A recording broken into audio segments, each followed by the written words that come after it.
할렐루야. 네. 김천 집사님 괜찮나요? 네. 네. 주사 맞고 힘겹게 이렇게 나오셨습니다. 수연이 괜찮아? 네. 새벽 기도부터 나와서 교육생이 유치원생이 피곤할 텐데 어차피 오전 예배도 나오고 저녁 예배도 있으면 저녁 예배도 나올 것 같아요. 거기 있을지어다.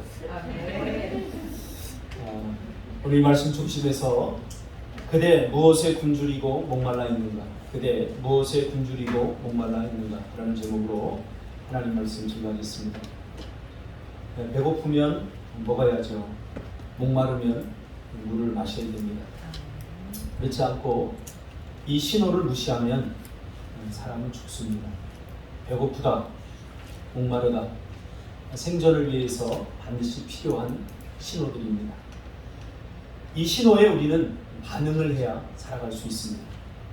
그러므로 배고픔과 목마름은 내가 지금 죽어간다는 몸이 보내는 신호요, 아주 미세한 죽음의 증상인 것입니다. 이 몸이 보내는 신호에 성실하게 반응해야 살아남을 수 있습니다. 배고픔을 가지고 죽음의 증상이다, 죽음이 보내는 신호다, 너무 비약하는 거 아닌가, 이렇게 생각하는 사람은 배고픔을 철저히 무시하고 한번 며칠을 살아보십시오. 반드시 죽을 것입니다. 그런데 배고파도 먹을 것을 구할 수 없고 목이 말라도 마실 물을 구할 수 없다면 어떻게 될까요? 지금에야 우리가 먹고 마시는 것이 선택의 문제가 될 만큼 그렇게 풍성한 시대를 우리가 살아가고 있지만, 예수님 당시 살아가던 사람들은 이 배고픔과 목마름은 생존과 직결된 상당히 중요한 문제였습니다. 열심히 일하는 사람들한테 물어보세요. 왜 사세요? 그러면 살기 위해서, 굶어 죽지 않으려고요, 이렇게 이야기합니다. 오늘 아침에도 제가 잠깐 씻으면서 TV를 이렇게 보니까 엄마의 봄, 이런 프로그램이 있더라고요. 고파도 아마 배고파서 고파도라고 지은 것 같아요. 그 작은 그 고파도에 19살 때 시집을 와서 40에 남편이 죽고 그 세 자식을 이렇게 키우면서 평생을 살았는데, 뭐 이제 70이 다 됐는데 몸이 다 이제 망가졌어요. 디스크도 다 나가고 그러면서 그 고쳐주는 프로그램인데, 이렇게 배 타고 나오면서 그 수쿠류가 이렇게 돌아가는 배 뒤에서 울었다고 그래요. 인생이 허무하다. 참 인생이 빠르다. 여러 번 시집 와서 이 배고픈 손 고파도에서 먹고 살려고 발버둥을 쳐서 조금 먹고 살만 하는데 몸이 망가지고 인생은 그렇게 구름처럼 흘렀구나, 그런 생각을 하면서 허무한 마음이 드니까 그 인터뷰를 하는데도 눈물을 뚝뚝 흘리면서 인터뷰를 하더라고요. 배고픔과 목마름을 해결하기 위해서 우리는 살아가고 있습니까? 예수님이 살던 이 시대의 사람들은 배고파도 지금처럼 선택적으로 굶는 것이 아니라 먹을 것이 없어서 굶을 수밖에 없는 사회 구조 속에 노출되어 있었습니다. 목말라도 마실 물이 없었습니다. 오늘날은 뭐 우물에서 퍼먹으면 되지만, 우리 성경을 읽으면서 야곱의 우물 나오지 않습니까? 야곱이 우물을 팠다는 것은 대단히 부자였다는 사실이에요. 우물을 팔 만한 어떤 개인이 우물을 팔 만한 그런 능력이 없었어요. 적어도 우물을 팔 수 있는 정도의 실력이라면 상당히 많은 일꾼들을 고용해서 몇 년 동안 팔 수 있는 그러한 노동력과 뿐만 아니라 재물을 가진 사람만이 우물을 팔 수 있었습니다. 그러기에 목마르면 우리가 아무데나 가서 이렇게 마실 수 있는 그런 물들이 잘 준비되어지지 않은 시대에 예수님이 살던 시대는 그런 시대였습니다. 배고픔과 목마름의 문제를 스스로 해결할 수 있는 사람은 예수님 당시에 극히 소수였습니다. 생산량의 절대 부족으로 먹을 것이 부족했고, 또 돈을 벌 수 있는 직업이 다양하지 못했기 때문에 그랬거니와, 또 양식을 보관하는 방법도 잘 알지 못했습니다. 지금에야 냉장고도 있고 다양한 보관법이 있을지 모르겠지만, 요셉이 창고를 지어 쌀을 보관했던 것은 그냥 창고를 단순히 지은 게 아니라 양식을 오랫동안 보관할 수 있는 시스템이 갖추어진 창고였다는 사실을 우리가 기억해 볼 때에 이 예수님 당시에 이 문제도 양식을 보관하는 시스템이 잘 구축되어 있지 않기 때문에 많은 그런 배고픔과 또 목마름에 시달렸던 것입니다. 그래서 예수님 당시의 사람들은 태어나서 갖게 되는 삶의 첫 번째 생존의 목표가 생존이었습니다. 배고픔을 해결하고 목마름을 해결하는 거였습니다. 지금 여기 이 산상수 여기 빈들에 예수님을 따라 나선 사람들은 그저 하루 벌어 하루 먹는 배고픔과 목마름에 절박한 사람들입니다. 그런데 예수님은 배고픔과 목마름이 무엇인지를 뼈저리게 경험하고 있는 이 생존에 시달리는 이들에게 육신의 배고픔과 목마름을 해결하는 것보다 더 중요한 것이 있다라고 지금 예수님이 말하려고 하는 것입니다. 배고픔이 무엇인지 아는 사람들이에요. 배고파본 사람들이에요. 굶어본 사람들이에요. 목말라서 마실 물이 없어서 며칠 동안 그 타는 갈증에 시달려본 사람들이에요. 그런 사람들에게 예수님은 사람들이 가장 뼈저리게 경험하고 잘 아는 이 경험에서 시작하여 어떤 새로운 것을 말하고 가르치려는 예수님의 의도적인 언어 표현 방법인 것 같습니다. 그러니까 배고파보지 않은 사람들에게 배고픔을 이야기하면요, 그냥 한 귀로 듣고 흘려요. 그러나 배고픔을 경험해본 사람들에게 배고픔에 대해서 이야기하면 자기 배고플 때의 그 기억들을 떠올리게 되어 있습니다. 그 느낌들이 고스란히 살아나요. 배고픈 것이 얼마나 고통스러운 일인지, 배고픈 것이 얼마나 서러운 일인지 떠올리게 되었다는 거예요. 지금 예수님은 배고픔과 목마름을 이야기하면서 정말 배고픔에 시달렸던, 지금도 시달리고 있는 사람들, 목마름의 갈증에 시달리고 있는 그 사람들에게 이 배고픔과 목마름을 이야기하면서 자신이 이야기하려고 하는 그 이야기의 핵심을 지금 끄집어내고 있는 것입니다. 주림을 잘 아는 자들에게, 목마름을 잘 아는 자들에게 목마름과 배고픔의 방향을 살짝 예수님은 바꿔버립니다. 어떻게 해요? 너희들 목말라 갔지, 배고픔에 서로 말지, 그런데 그거 별거 아니다, 그것보다 더 중요한 게 있다 라고 이야기하는 거예요. 지금 여기에 모인 사람들은 배고픔을 해결하기 위해서, 목마름을 해결하기 위해서 평생을 이렇게 살아왔는데 이것만 해결되면 인생이 행복할 것 같았는데 예수님이 뭐라고 그래요? 아니다, 이렇게 얘기해요. 또 그것 해결하려고 지금까지 이렇게 살았는데 그것보다 더 중요한 게 있다, 이렇게 얘기해요. 얼마나 사람들이 솔깃하겠어요. 그때 예수님이 뭐라고 얘기합니까? 의에 줄이고 목말라야 한다. 의에 줄이고 목마른 자가 배부를 것이다, 이렇게 얘기해요. 의의 줄임과 목마름, 이것이 복되다고 말하는 거예요. 지금 여기에 있는 사람들은 배고픔이 절대 복이 될 수 없는 사람들이에요. 얼마나 고통스럽습니까? 갈증, 물을 마시지 못하는 것이 절대 복이 되지 못하는 거예요. 이게 여기서 목마름이라고 하는 것은 자기 운을 갖고 있지 않고 마시고 싶을 때 함부로 마실 수 없는 그런 사람들이에요. 물을 사 먹어야 되고 그 사 먹을 돈이 없는 사람들을 말합니다. 그런데 예수님은 그것보다 더 중요한 게 있는데 그게 뭐냐면 의에 줄이고 목말라야 한다는 거예요. 너희들 지금 어떤 것에 목말라 있지? 배고픔에, 갈증이 목말라 있지? 그러나 그거 별거 아니야. 정말 너희들이 목말라야 할 것은 의에 줄이고 목말라야 한다는 거예요. 목마르게 살았는데, 배고프게 살았는데 또 배고파야 된다는 거예요. 또 목말라야 된다는 거예요. 근데 왜 그러냐? 그래야 곧 배부르게 될 것이다 라고 이야기합니다. 현대를 살아가는 사람들도 약간 진보하기는 했지만 여전히 그들의 삶을 가만히 들여다보면 먹고 사는 문제가 가장 큰 삶의 숙제처럼 여기며 살아가고 있지 않습니까? 먹고 살만해졌는데도 여전히 우리는 먹고 살기 위해서 몸부림치고 있습니다. 그렇죠? 우리가 일을 하지 않더라도 나라에서 먹여줘.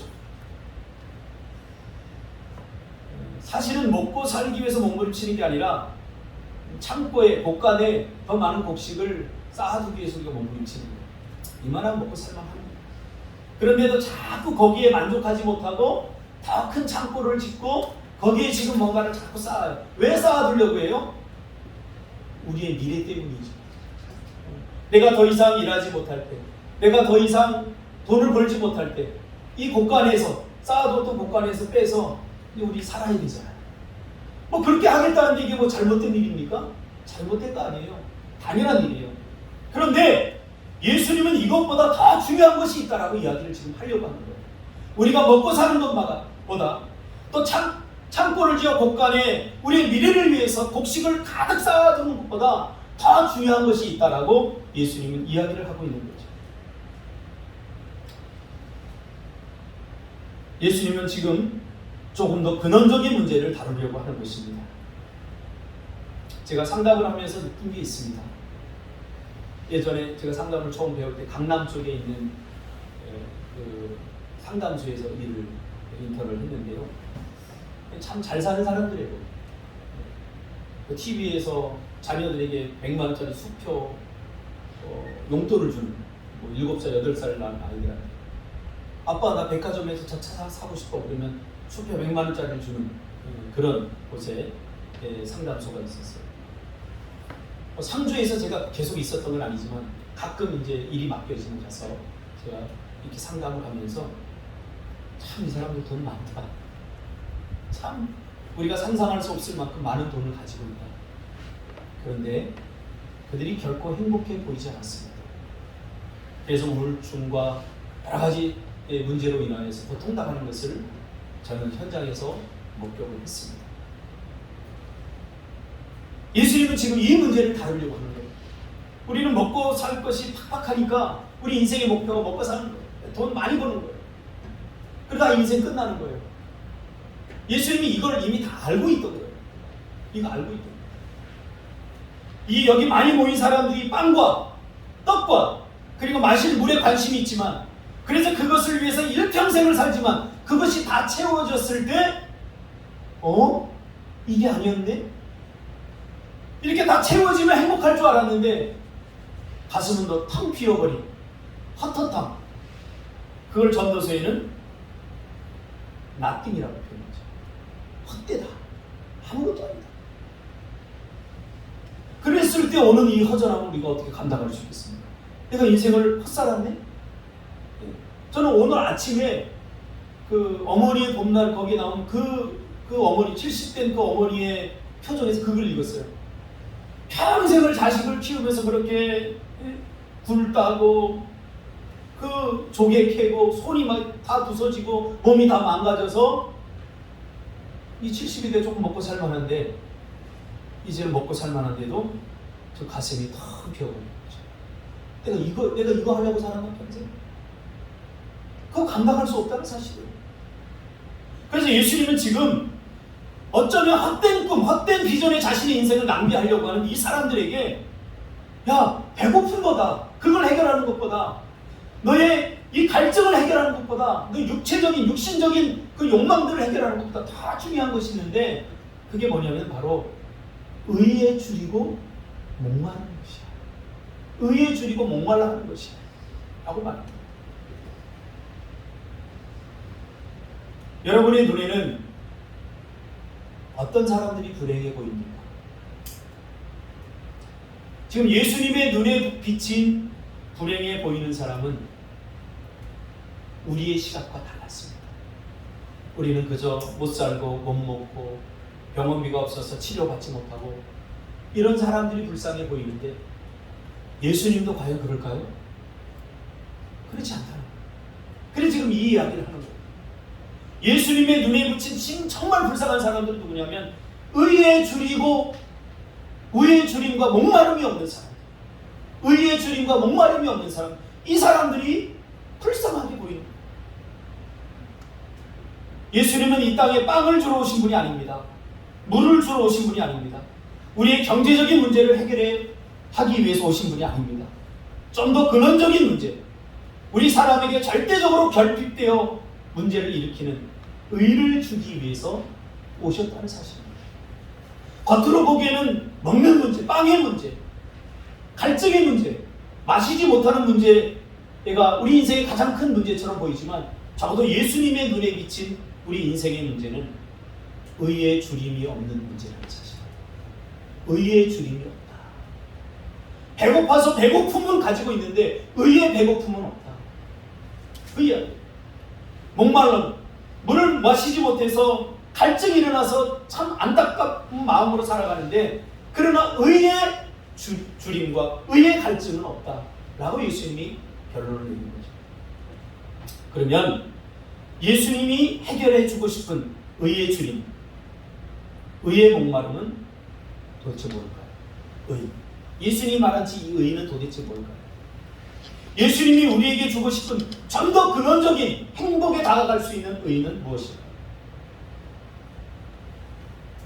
우리는 간혹 실컷 물을 마셨는데도 목이 타는 것을 경험할 때가 있습니다. 그렇죠? 저도 운동을 좋아하는데 운동을 축구를 한참 하고 나면 목이 많아요. 그러면 목이 막 물을 마셔요. 물을 마셨어. 그래도 목이 많아요. 계속 마셔요. 그럼 뛸 때 배에서 출렁거려요.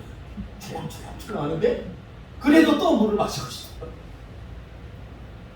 물을 마시는데도 계속해서 해결이 안 되고 계속 이 물이 마셔지는 거예요. 더 이상 출렁거리면 못 뛸 만큼 나 조금 이따 뛸게. 그리고 들어와서 앉아 있을 때가 있어요. 그럴 때 가끔 여러분 경험할지 모르겠습니다. 음식을 잔뜩 먹었는데도 배가 차지 않아요. 배가 이만큼 불러서 더 이상 들어갈 기미가 보이지 않는데도 계속 먹습니다. 음식을 먹으면 배고픔은 없어야 하는데 근데 배가 부르지 않고 다 먹고 싶죠. 먹어도 배는 남산만하게 불렀는데 여전히 먹고 싶습니다. 이럴 때는 배를 채워야 될 문제가 아닙니다. 마셔도 계속 목마른 것은 배를 채워야 될 문제가 아닙니다. 이것은 영혼을 채워야 되는, 비워진 마음을 채워야 되는 문제인 것이죠. 예수님이 지금 그 이야기를 하고 있습니다. 모든 것을 다 가져도, 이만하면 많은 것을 가졌는데도 더 가져야 된다고 생각합니다. 도대체 얼만큼 벌어요? 남편이 월급 한 300만 원, 400만 원만 벌면, 한 500만 원만 벌면 야, 행복하겠다. 근데 500만 원 벌어도 만족이 없습니다. 1000만 원이요? 2000만 원이요? 1억이요? 만족이 없습니다. 그래서 접근을 잘못하고 있습니다. 사람의 욕심, 욕구가 끝없이 우리로 하여금 상대적 빈곤감을 느끼게 하고 더 채우기 위해서 가만히 앉아있지 못합니다. 40평짜리 아파트 살면 이제 성공했고 이 정도면 됐지. 그런데 80평짜리 친구 아파트에 갔다 오면 내가 인생 헛사람을 같이 느꼈습니다. 어제 어떤 분하고 이야기를 하는데 어떤 분이 그래요.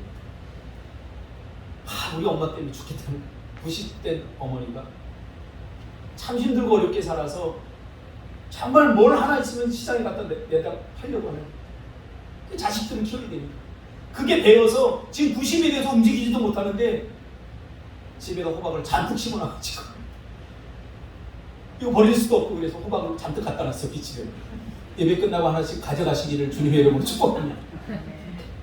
그 부신 노모가 우리 좋은 일 시키고 있는 거예요. 동네 다니다가 뭐 있으면 자꾸 주워온다는 거예요. 이제 내일 죽을지 모레 죽을지 모르는 거예요. 이 뭔가 욕구가 채워지지 않은 거예요. 뭔가 욕구가 채워지지 않아서 자꾸 참고에 쌓아놓는 거예요. 이만하면 여러분 살만합니다. 감사하며 사시기 바랍니다.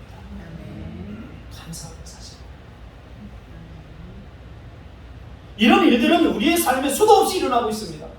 먹을 것이 없어서가 아니라 마실 물이 없어서가 아니라 사람은 전혀 다른 것을 필요로 하고 찾고 소유하려는 그런 끝없는 욕망을 가진 존재들입니다.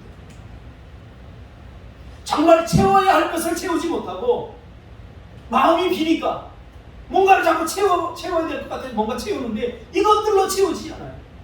그래서 파스칼이 얘기했잖아요. 우리 인간에는 인간의 마음 하나님만이 채울 수 있는 공간이 있다. 하나님만이 채울 수 있는 공간에 그 빈 공간에 하나님 하나님만이 채울 수 있는 것으로 우리가 갈증을 느끼게 되는데, 뭔가 헛헛하니까 돈인가? 아닌가? 뭐 이런 거를 자꾸 채우다 보니까 한 인생이 다 소비되고 소진되더라고요. 그럴 가능성이 농후한 예수님 앞에 나온 이 사람들에게 예수님은 너희들 그 목마름, 육신의 배고픔 해결하기 위해서 그렇게 뛰지. 너희들에게 정말 필요한 것은 의의 군주입니다. 의의 목마름. 많은 사람들이 그래서 자신이 바라던 일을 마침내 성취하고 그 열매를 눈앞에 보고 있는 순간에도 허탈감을 느끼는 이유가 뭘까요? 다 가졌으면서도 아무것도 가지지 못한 것 같은 무력감, 무기력. 그래서 우리 인생의 위기는 없던 것을 가졌을 때 찾아옵니다. 없던 것이 생겨보면, 없던 것이 생겼는데 정말 좋고 그것이 이틀이 가고 3일이 가고 4일이 가고 10년이 가고 20년이 간다면 그 사람은 없던 것이 별로 중요한 게 아니에요. 없던 것이 채워지는 게 별로 중요한 게 아니에요. 하나님으로 채워진 사람입니다. 그런데 없던 것이 생겼는데도 여전히 행복하지 못하다면 이 큰 문제. 채워도 여전히 허기를 느끼는 것, 이것은 인간이 하나님을 찾는 증상 중에 하나입니다. 자꾸 찾으세요. 그리고 채워보세요. 그러나 평생 그렇게는 하지 마세요. 채워도 이게 없으면 행복할까 하는데 그 채워졌는데 여전히 뭔가 헛헛해. 이게 뭐냐면 내가 지금 내 영혼이 하나님을 찾고 있는 증상입니다. 하나님을 찾는 영혼의 방황인 것입니다. 이것이 바로 의의 줄인 것. 의의 줄이고 목마른 삶. 제 친구 중에 이 친구는 자꾸 나와서 제가 미안한데 지금 뭐 신앙생활 하고 있습니다. 참 어릴 적에 제가 부러워했던 친구 중에 하나예요.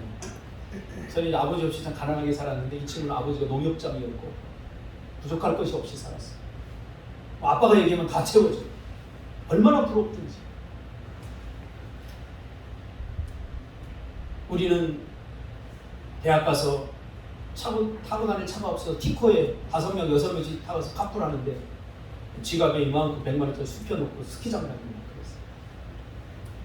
그랬어요. 어떻게 하다가 제가 개척하니까 우리 교회 왔는데 저한테 그런 얘기를 하더라고요. 하루는 신방을 갔는데, 봄 신방을 갔는데, 목사님 회개 많이 했어요. 뭐요? 집사님. 자기가 옛날에 가게를 크게 하고 뭐 대학 갈 필요도 없어요. 돈이 많으니까. 그래서 아버지가 가게를 주니까 가게를 몇 개를 했어요. 돈이 많고 부족한 것이 없는데 어릴 적부터 교회는 다녔으니까 교회를 갔는데 봄 신방을 한다는 거예요. 그래서 부목사님이 와서 신방을 하는데 신방 예배를 드리고 나서 그 목사님 물어보더래요. 집사님, 당집사님, 기도 제목이 뭐예요? 아무리 생각해도 기도 제목이 없다는 거예요. 기도할 만큼 절박한 게 하나도 없어요. 자기네 아버지가 다 채워줬어요. 기도하지 않아도 돼요. 필요한 게 전혀 없었어요. 주림이 없는 거죠, 주림. 의에 목마르고 주린 것이 없는 거예요. 반면에 저는 늘 목말랐어요. 일주일 버스비, 그 고등학교 다닐 때 그 버스비 엄마가 주면 제물포역 앞에 그 빵이 있었어요. 무슨 붕어빵. 그거 하나 사 먹으면 나는 전철을 못 타고 다니는 거예요. 그래서 제가 그 빵을 이 충동에 못 이겨서 그 빵을 사 먹고 몰래 전철을 얼마나 많이 타고 다니지. 그 담 넘어가고 몰래 타고서 사 먹고 그랬어요. 부족함이 없는 거죠. 의의 줄임이 없는 거예요. 여러분, 부족함이 있죠. 축복이에요. 이거 다 채워지면 정말 행복한 것 같은가요? 제발 그렇게 살지 마세요. 그 부족함 때문에 하나님에 대한 의의 굶주림, 목마름, 이것이 우리를 겸손하게 하고 이것이 우리를 행복하게 하는 것입니다. 장로님한테 지금 부르고 이렇게 사시니까 다 채워주셨나요, 장로님? 원하는 나왔습니다. 예. 모자란 건 투성이죠. 보세요. 장로님이 증언해 주시잖아요. 얼만큼 채워져야 행복할 수 있어요, 여러분. 채워도 세상 걸로는 우리는 만족할 수 없다는 거예요. 아멘. 지금 예수님이 그 이야기를 하는 거예요. 너희들이 불행한 것은 배고픔이 아니다. 먹을 물이 없어서가 아니다. 너희들이 지금 불행한 것은 의의 주림이 없기 때문이다. 라고 이야기를 하고 있는 거죠. 성경에서 의라고 하는 말을 우리가 두 가지로 나누어서 생각해 볼 수 있습니다. 첫째는 사람들이 말하는 의입니다. 사람들의 의. 두 번째로는 하나님의 의입니다. 무슨 의에 우리가 줄이고 목말라야 되는지 한번 생각해 보잖아요. 사람들의 의란 예수 믿는 사람들이 전제하고 있는 거예요. 지금 예수님을 따라 나온 사람들입니다. 예수 믿는 사람들의 의란 하나님의 말씀이라는 기준에 내가 능동적이고 적극적으로 동참하고 행동함으로써 얻게 되는 의를 말합니다. 쉽게 말하면 이런 거예요. 하나님의 말씀을 내가 지키고 내 의지로 그 말씀대로 살려고 발버둥침으로써 얻게 되는 의라는 거예요. 그러니까 율법을 지키면 그것이 자기 의가 되겠죠. 내가 율법을 어기지 않으면 그것이 자기 의가 되겠죠. 그렇죠? 자기 의. 그것을 지키려고 얼마나 애쓰고 노력하고 땀을 흘립니까? 그게 자기 의가 됩니다. 하나님의 말씀대로 살려고. 하나님의 말씀대로 사는 것은 좋습니다. 그러나 하나님의 말씀대로 사는데 내 힘과 내 뜻과 내 열정, 내 노력으로 애쓰려고 하면 그것이 자기 의가 된다. 그 의가 된다. 오늘 한국교회는 자기 의가 충만합니다. 왜 자기 의가 충만한지 제가 알아요. 자기 의가 충만한 사람들은 그렇게 살지 못하는 사람들을 정죄하고 비난하게 되어 있습니다. 이건 자기 의가 충만하기 때문이에요. 내 의가 충만하면 내가 하나님의 말씀대로 잘 살면 그렇게 살지 못하는 사람들에 대해서 비난하고 정죄하게 되어 있습니다. 자기 의가 충만합니다. 그런데 이 자기 의로는 구원받을 수 없어요. 구원에 도달할 수 없잖아요. 여러분 하나님의 말씀대로 다 살면 구원받을 수 있죠. 기수 입사님, 하나님의 말씀을 다 지키면 구원받을 수 있죠. 아니 성경 공부 시간 내가 몇 번이나 물었는데 성경 공부 다시 하세요? 하나님의 말씀대로 다 살면 구원받을 수 있어요. 근데 중요한 건 우리는 그렇게 못 살잖아요.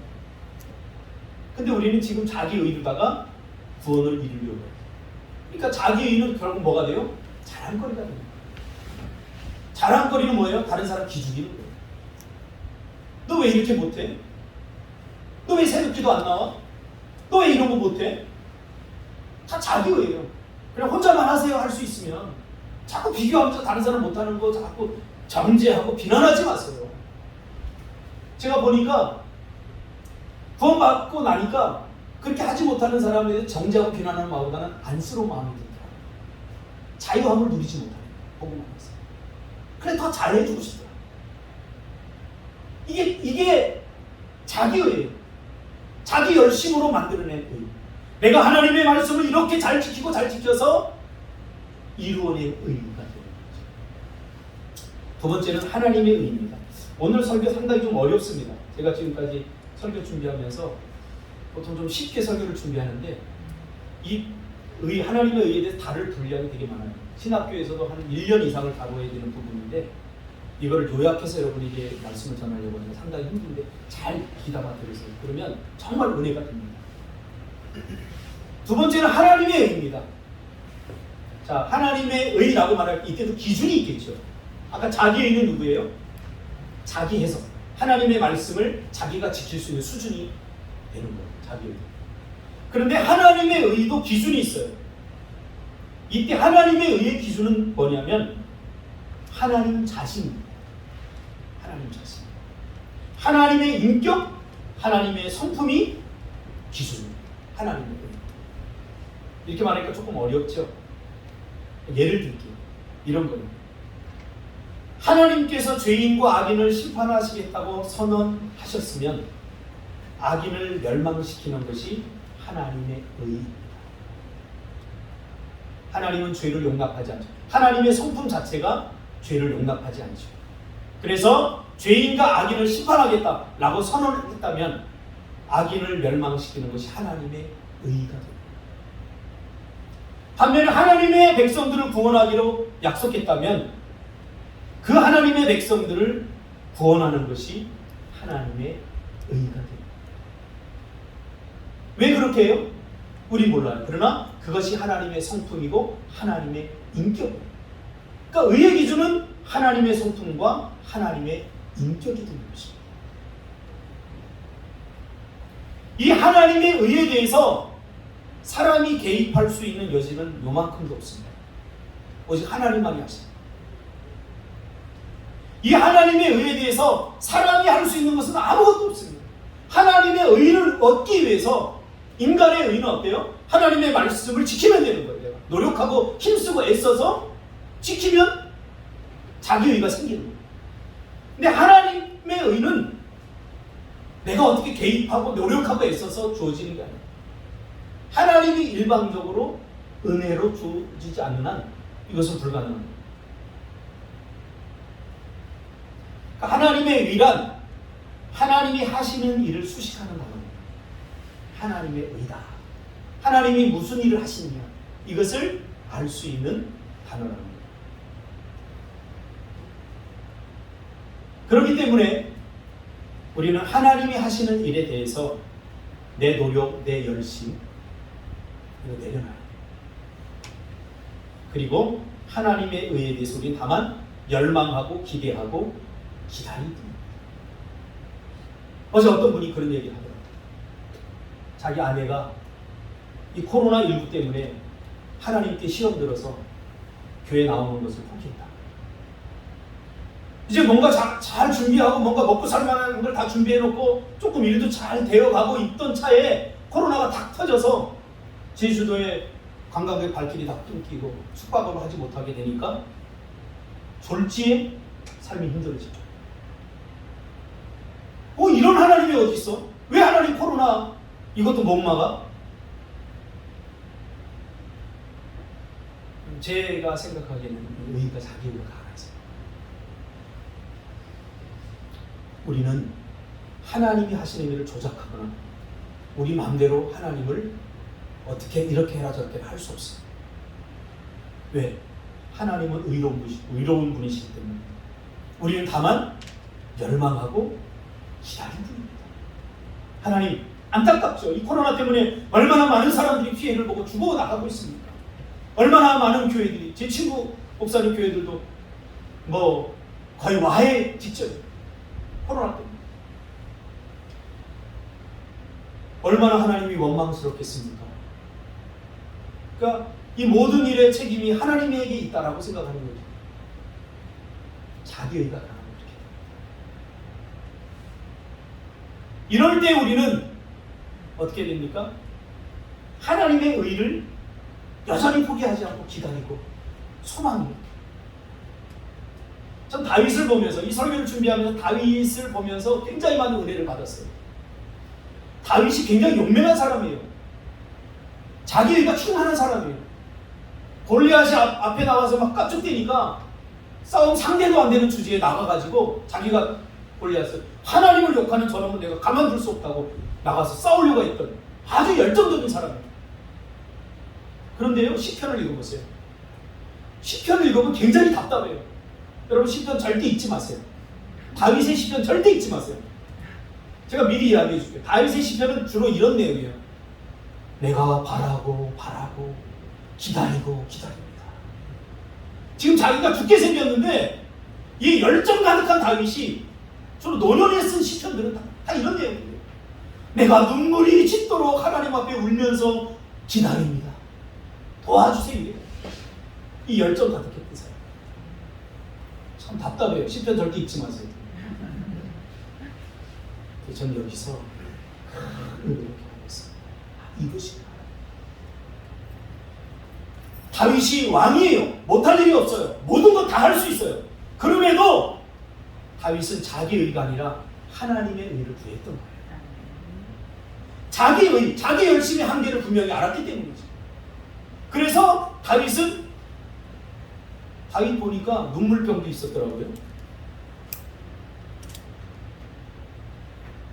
눈물병이 뭔가 제가 성지순례 가서 이렇게 궁금해가지고 물어봤더니 그런 건 지금 없고 추측이 돼서 사람들한테 장사하려고 눈물병을 요만한 거예요. 하나님 앞에 막 주님 바랍니다. 하나님 여호와여 당신을 기다린다 그러죠. 울고서 이렇게 말아요. 이게 자랑이니까 기다렸다는 거죠. 다윗이 영적으로 철든 후에는 칼과 창을 들고 함부로 나서지 않았습니다. 함부로 할 수 있다고 설레발을 치지도 않았습니다. 그저 그는 하나님 도와주세요. 내가 기다리고 기다립니다. 자기의 열심을 다 내려놓고 자기의 열정을 다 내려놓고 하나님의 의를 구했던 것입니다. 그러므로 의에 줄이고 목마른다는 말은 하나님의 의를, 더 나아가서는 하나님을 기대하고 기다리고 열망한다. 자신의 열심에 소망을 품는 것이 아니라 자신의 창고에 가득 들어있는 현금 다발을 두고 내 인생 그래도 괜찮게 살았어 마음 놓는 것이 그거요. 한 번에 날아갈 수 있어요. 그거 믿을만한 것들이 못 돼요. 다윗은 그걸 알았죠. 한 국가의 재산이 다 다윗의 재산 아닙니까? 그런데도 그거 의지하지 않았어요. 그거에 자기 인생의 미래를 맡기지 않았어요. 다윗의 미래는 하나님의 의로움입니다. 지금 여기에 예수님께 앞에 모여있는 이 사람들은 예수님의 의를 기대하고 기다리고 열망하던 사람들이죠. 그래서 복되다는 거예요. 그래서 복되다. 배고픈 삶이 뭐가 복됩니까? 목마른데 마실 물 제대로 못 마시는 그런 사회 구조 속에 가장 열악한 구조 속에 있는 사람들이 뭐가 행복합니까? 그러나 적어도 이들은 예수님의 의를 갈망할 수 있었기 때문에 예수님께서 그것을 채워주신 그것을 이들이 지금 경험하고 있는 거죠. 그러므로 의에 줄이고 목마르다는 것은 사슴이 시냇물을 찾아 헤매듯이 하나님의 의를 기다리고 사모하고 열망한다는 것입니다. 그런 사람이 복된 사람입니다. 할 것이 없어서 아니다. 저도 개척 초기에는 정말 열심히 있었습니다. 열정적이었습니다. 많은 일들을 이루었습니다. 그러나 우리 인생은요 반드시 위기가 있어요. 오늘 새벽에도 제가 그런 설교를 했지만 아무리 봐도 현실도 캄캄하고 내일을 생각해도 캄캄해. 그럴 때가 있어. 아니 내일이 좀 그래도 희망이 있어야 오늘을 이길 수 있잖아요. 근데 오늘을 생각해도 막막하고 내일을 생각해도 막막할 때가 있어요. 제가 오늘 새벽에 설교할 때 그랬어요. 내가 내일이 기대돼서 내일의 소망을 갖고 여기까지 온 게 아니겠지. 그냥 한 발만 더 디뎌보자. 하루만 더 살아보자. 한 발만 더 디뎌보자. 한 게 지금 여기까지 와. 그 한 발이 산꼭대기 위를 딛는 한 발일 수도 있어. 한 발만 디디면 산꼭대기 올라가면 다 보이는데 내 미래가 보이는데 그 한 발을 딛지 못해서 이 밑에서 그냥 이 산만 올리려고 낙심한 거예요. 근데 한 발을 디디니까 딛고 싶지 않았던 정말 기대하지 않았던 어제와 다를 바 없는 그 한 발을 디디니까 보이더라고요. 뭔가요. 그래서 한 발이 중요해요. 한 발. 정말 오늘 살기 힘들다면 한 발을 디디시길 바랍니다. 그럼 내일도 좀 그래요? 그럼 또 한 발 디디세요. 하나님의 의, 하나님의 의가 우리를 살려요. 내 의가 내 열심이 아니에요. 그러니까 이렇게 얘기하는데 잘 못 깨닫는 사람들이 있어요. 이게 무슨 이야기인지 알아요. 지금 예수님 당시에 이 사람들은 적어도 400년을 기다린 사람들이에요. 나라를 빼앗기고 이 고통 가운데 400년을 기다렸어요. 지루하게 지속된 이 시점에서 기다리다 못한 사람들은 칼을 들고 나섰죠. 독립 우리가 이루어야 되겠다. 창과 칼을 들고 나섰던 사람들이 열심히 나옵니다. 왜? 하나님의 약속을 더 이상 믿지 못하겠다는 거예요. 언제까지 기다려야 되는 거예요? 언제까지?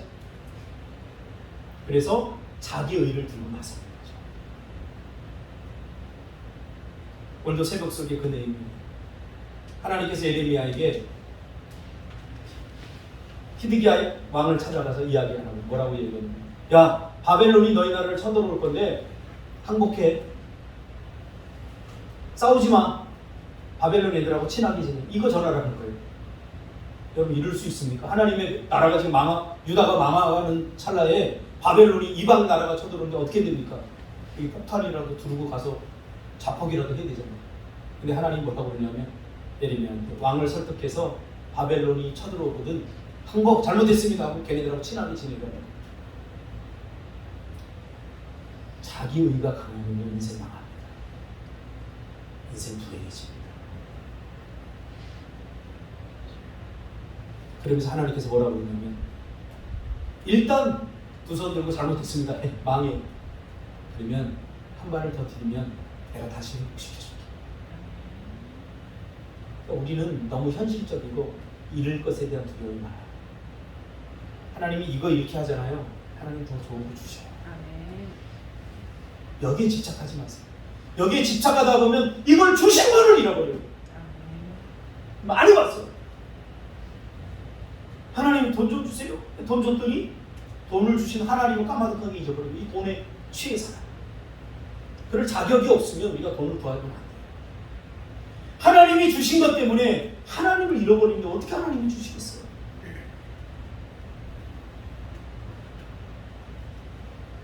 우리 안에 정말로 하나님의 의만을 구하는 의에 굶주려 있는지, 의에 목말라 있는지, 아니면 하나님이 주실 그 외에 다른 것들, 경제적인 풍요라든가 우리 일신상의 안위라든가 이런 것에 더 관심이 많은지. 우리가 아무리 건강하게 살아도 100년을 못 삽니다. 그런 것에 집착하지 마세요. 저는 어른들이 연세가 드시면서 아이고 허리야, 아이고 삭신이 주신다, 잠을 편하게 자본 지가 언제야, 그런 이야기가 귓등으로도 안 들어왔어요. 근데 이제 50이 지나니까 이게 들려. 잠을 편하게 못 자겠는 거예요. 여기 약간 디스크가 있거든요. 이렇게 자다가 뒤척여 이렇게 뒤척여. 어떤 날은 자세가 잘 잡히고 잘 자요. 근데 뭐 열흘에 하루 정도? 시간만 있으면 누우면 잠이 오는 게 아니에요. 젊을 때는 그렇지만 연세가 드시면 쑤시는 데가 있어서 뭐 잠을 제대로 못 자요. 근데 그런 것들이 우리가 너무 서러워하지 말자. 서러워하지 말자. 그게 인생입니다. 받아들이게 돼요. 수용해요. 그리고 의, 하나님이 우리에게 주시는 의, 이런 거에 목말라요. 이렇게 삭순이 쑤시고 잠을 제대로 못 자도 성경 말씀을 읽으면서 주신 하나님의 위로들, 나의 미래에 대한 비전, 그걸 보면서 힘을 얻는 거 아닙니까? 그러면요, 지금 뭔가 조금 가난하고 지금 좀 뭔가 좀 궁색하고 지금 배고프고 그래도 열등감이 별로 안 들어요. 이게 인생이에요. 생각해보세요. 80이 되어서 아주 돈 많은 부자한테 가서 여쭤보세요. 잠 편하게 주무십니까? 아닙니다. 프로포폴 맞고 잡니다. 그렇군요. 이게 우리 인생이에요. 그러니까 인생의 순리를 거스르려고 하지 마시고 우리가 해야 될 건 뭡니까? 하나님의 내 노력, 내 열심 다 내려놓고 의에 줄이고 목마른 자들이 되시기를 주님의 이름으로 축원합니다. 기도하겠습니다.